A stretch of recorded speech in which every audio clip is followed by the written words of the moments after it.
Hey, what's up, everybody? It's just Charles Sebastian. Welcome you guys to another episode of the DREAMERSPRO show. We cover everything from sports, hot topics, classic debates, entertainment, and we give you guys a fresh perspective on things and how we see them. And folks, this is going to be a show that I'm going to deeply enjoy. But before we get into it, please make sure you like the video and subscribe to the channel. So, as you guys know, Luka Doncic just signed a 3-year extension with the Los Angeles Lakers for $165 million. I want to quickly read from an NBA.com report. It says Luka Doncic agrees to a 3-year, $165 million extension with the Lakers. It says Luka's first 6 months with the Los Angeles Lakers were more than enough to give him a vision of a glittering, long-term future with his new team. He sees championship banners, trophies, and team success while living in a cosmopolitan city and playing for a world's famous team. He envisions his name and number in the rafters alongside every other transcendent great to wear the Lakers gold jersey. So Doncic took this next step towards turning his dreams into reality Saturday when he agreed to a 3-year, $165 million contract extension through 2028 with the Lakers, bypassing a chance at free agency next summer. He then said, "Being a Laker is an honor, and I want to be here, and I wanted to be here," Doncic said during a news press conference under the title banners and retired numbers of visiting the gym at the Lakers training complex. When you look up there, so many great names and what they've achieved. I want to be up there too one day. So that's what Luka said. We did a show about it. A lot of us are extremely excited about it.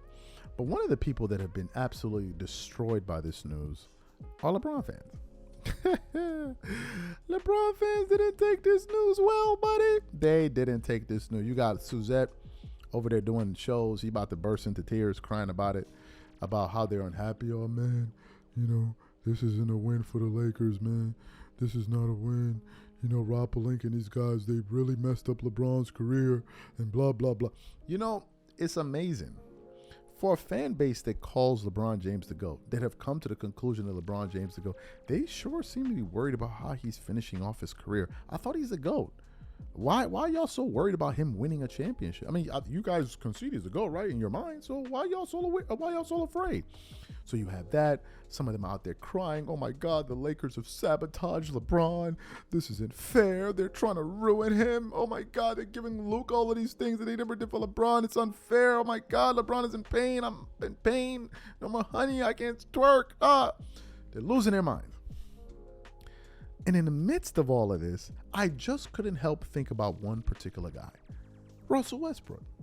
I couldn't help but think about, because here we are listening to a fan base essentially have an emotional breakdown over the fact that the Lakers have signed a young star to go into their future and know LeBron James is going to be an afterthought. And they're talking about how LeBron has been done dirty, when that's what LeBron has done to virtually all of his teammates for the entirety of his career. And no one caught a more harsh, raw deal than Russell Westbrook. Folks, let me put it into context what happened with Russ. Prior to Russell Westbrook joining the Lakers, he had come off of averaging a triple-double with the Washington Wizards. The team did not even want him to leave. But these jokers, including LeBron, went and convinced the Lakers when they had an opportunity to get DeMar DeRozan. They said, no, don't get DeMar DeRozan. Go get Russell Westbrook. And they went and had a lunch or whatever it is. They had Russell Westbrook and they brought him in.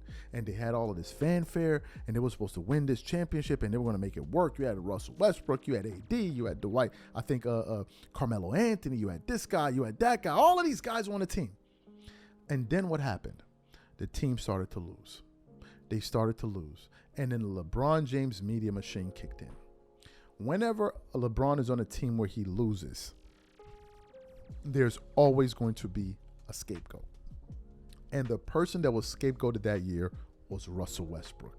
Russell Westbrook was destroyed in the media by people like Skip Bayless and Shannon Sharp. It's funny. Those guys are out of jobs right now. Maybe that's what happens when you spend an entire year or two trashing somebody at how poorly they're doing their job. Maybe next time you guys won't go so hard at him. They were trashing Russell Westbrook, making low lights. And then throughout the entire process, LeBron James never stood up and said, hey, man, we are failing as a team. Let's start making Russell Westbrook the butt of the joke. He never stood up. The only time we've seen LeBron James stand up in indignation, like I'm going to do something, was when he felt his son was under attack, because that directly affects him. But if it didn't directly affect him, you're on your own. He had no problem watching Russell Westbrook get dragged through the fire. Russell Westbrook got to the Lakers. He was a max player. By the time he was done playing with LeBron James in a season and a half, he was a mid-level exception guy. That's the hit Russell Westbrook took just being teammates with LeBron James. That is the hit he took. And his reputation got destroyed. You had people like Dave McMenamin out there calling him a locker room vampire, all kind of crazy stuff, while LeBron just managed to escape through and average his numbers. Westbrook was getting destroyed. You would have thought Russell Westbrook was the worst player that ever came into the NBA. Then he joined the Clippers and like, man, this guy's great. He joined another team, the Nuggets. They're like, man, this guy's fantastic. We love having him here. I'm like, but this is absolutely... This is diametrically opposed to all of those reports we're getting out of LA. When he was in LA, you would have thought he was the worst guy in the world. Then he gets to other teams. You find out everybody wants him to be there. And this was the LeBron James effect. And LeBron has screwed over so many guys and teams and organizations throughout the course of his career. And his fans sat up there and twerked it up and poured honey all over each other's ankles. You had sparks of honey flying everywhere as they were slapping each other. One's flying all over the place, knocking cups all off the table, just gyrating and screaming through the hallways. They were loving it. And now, finally, their king finds himself in a situation where he's an afterthought. He finds himself in a situation where the Lakers want him gone. I'm talking about the fan base. They wanted LeBron gone last year. He couldn't leave fast enough. And now you find him out here on the doorsteps crying for mercy. Oh, and sympathy. Oh my God, they did it to LeBron. His career's ruined. What about all the other guys that got their reputations destroyed playing with LeBron James? It finally came home. The chickens came home to roost. And the revenge. I'm sure Russell Westbrook and those guys are sitting there laughing their asses off. Like, look at you.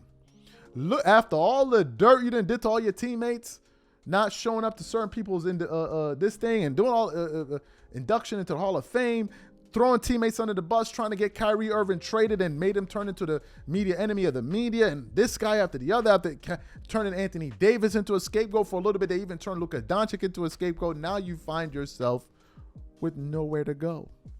Nowhere to go. And they're crying, Rob Pelinka did this. He's doing this to save Kobe's legacy. It's Rob's fault. No. It's called karma, baby. Oh, and revenge is best served cold. You have a good summer. It's going to be a cold one.